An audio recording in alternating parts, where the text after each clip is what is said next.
জিবরেলিক acid যে tablet, জি, ওই ট্যাবলেটটা কিন্তু ব্যবহার করবে, কোনো স্প্রে কিন্তু ওই ট্যাবলেটটা করা যায় না। ওইটা ব্যবহার করতে হবে যে একটা ট্যাবলেট ধরে এই জমিতে আপনার 4টে ট্যাবলেট লাগবে অল্প পানিতে। এখানে কতটুকু জমি আছে? এখানে কতটুকু জমি ভাই?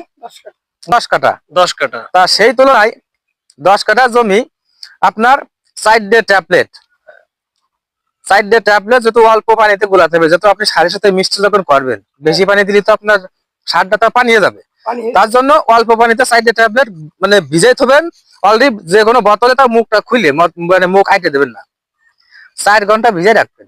4 ঘন্টা? হ্যাঁ, যে কোনো সারের সাথে আপনি উপর দিয়ে বুনে দেবেন, কিন্তু পানি থাকবে অল্প, এর থেকে একটু কম থাকবে, বুঝা গেছে? পারলি অল্প, দরকার পরের দিন আপনি জমিতে পানি ভরে দেন, কিন্তু বুঝমা অল্প পানি থাকবে, যেহেতু সারের সাথে মাটিতে পারবে, মাটিতে নির্ণয় হয়ে যায় কারেন্ট পিকআপের মতো, মানে ঝটপিট আকারে।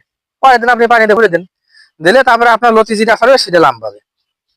কিন্তু আরেকটা জিনিস কি, যে এই গাছে যে আপনি যেহেতু মানে ভিটামিন দিয়ে ফেলাইছেন, এর জন্য গাছটা কিন্তু নরম হয়ে গেছে। এর জন্য কিন্তু এই জমিতে আপনার দানা পটাশ দিতে হবে।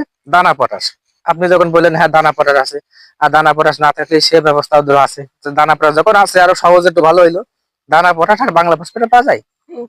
7 কেজি বাংলা ফসফেট, 5 কেজি দানা পটাশ, 7 কেজি ইউরিয়া আপনি বুনে দেবেন, বুঝেছেন? বুনে দিয়ে তকালি পরে 1 সেকেন্ড রাখবো, ভাঙিয়ে দিয়ে তারপরে গুঁড়ে মারি দেবেন, বুঝা গেছে? আপাতত দিয়ে দিতে পারলে এটা কাটিয়ে দেবে, কিন্তু আপাতত এই করেন, তারপরে 1 সপ্তাহ পরে দেখবেন গাছ পরিবর্তন হয়ে গেছে। তারপরে 1 সপ্তাহ পরে যে আপনি জিবরেলিক অ্যাসিড।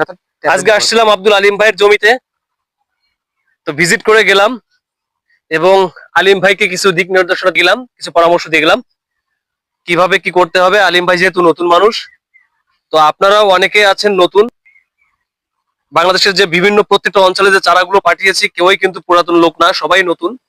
তো সেই ক্ষেত্রে অবশ্যই ভিডিওটি দেখে আপনারা পরামর্শ অনুযায়ী আপনারাও কাজ করেন, দেখবেন আপনাদেরও চাষ ভালো হচ্ছে।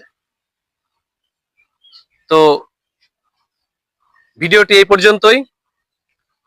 ভালো লাগলে অবশ্যই কমেন্ট বক্সে আপনাদের মতামত জানাবেন, আর চ্যানেলটি সাবস্ক্রাইব করে পাশে থাকা বেল আইকনটি বাজিয়ে রাখবেন, যাতে এরকম আপডেট ভিডিওগুলো আপনারা সহজে পেয়ে যান।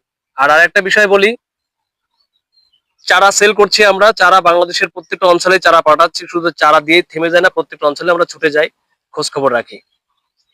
তো যারা চারা নিতে চান তারা অবশ্যই কল করবেন।